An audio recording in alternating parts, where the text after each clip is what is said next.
Kamal Haasan tug life cinema promotion లో చేసిన ఒక్క కామెంట్ పెద్ద దుమారమే రేపింది. తన సినిమాని కర్ణాటకలో విడుదల చేయనివ్వబోమంటూ అల్టిమేటం రావడంతో కమల్ హైకోర్టుకు వెళితే అక్కడ ఆయనకు చుక్కెదురైంది.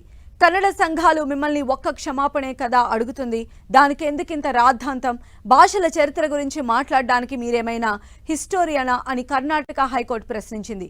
దీంతో కమల్ ఓ అడుగు వెనక్కి తగ్గినట్టే తగ్గి సారీ అనే పదం తప్ప మిగిలిందంతా కూర్చి కర్ణాటక ఫిలిం ఛాంబర్కి ఓ లెటర్ రాశారు. తాను మాత్రం సారీ చెప్పేదే లేదన్నారు. అంతేకాదు అసలు సినిమాని కర్ణాటకలో విడుదల చేయడం లేదని ప్రకటించారు. దీంతో అసలు ఈ ఎపిసోడ్ అంతా కూడా కమల్ హాసన్ చేజేతులారా చేసుకున్నట్లుగా అనిపిస్తుందని నెటిజన్లు డిస్కషన్స్ స్టార్ట్ చేశారు.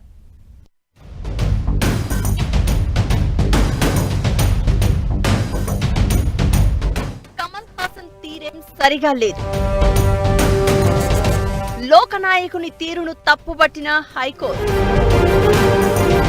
భాషపై చేసిన ఒక్క కామెంట్ కమల్ హాసన్ కి ఆయన తాజా సినిమా థగ్ లైఫ్ కి చిక్కులు తెచ్చిపెట్టింది.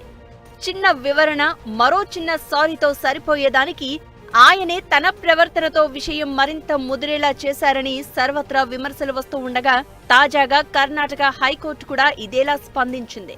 కన్నడ సంఘాలు చెప్తున్నట్లుగా క్షమాపణ చెప్తే సరిపోయేదానికి ఎందుకింత రాద్ధాంతమంటూ అసహనం వ్యక్తం చేసింది. భాషల చరిత్ర గురించి చెప్పడానికి మీరేమైనా చరిత్రకారులా అంటూ వ్యాఖ్యానించింది.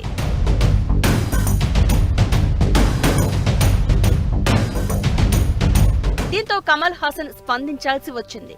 ఓ 4 లైన్ల లెటర్ విడుదల చేశారు. Karnataka film chamber of commerce కి రాసిన ఈ లేఖలోనూ తన వ్యాఖ్యలను తప్పుగా అర్థం చేసుకున్నారంటూ పొందుపరిచారే తప్ప తాను చేసిన కామెంట్ పై ఎక్కడా క్షమాపణ చెప్పలేదు. కన్నడ భాషపై తన వ్యాఖ్యల్ని అపార్థం చేసుకున్నారంటూ చెప్పుకొచ్చారు. Tug life cinema audio launch లో తన వ్యాఖ్యలు కన్నడ నటుడు డాక్టర్ రాజ్ కుమార్ కుటుంబం పట్ల, ముఖ్యంగా శివరాజ్ కుమార్ పట్ల నిజమైన ప్రేమతో మాట్లాడినవి అని ఆయన వెల్లడించారు. వాటిని తప్పుగా అర్థం చేసుకున్నారని, అసందర్భంగా వాడుకోవడం బాధాకరమన్నారు.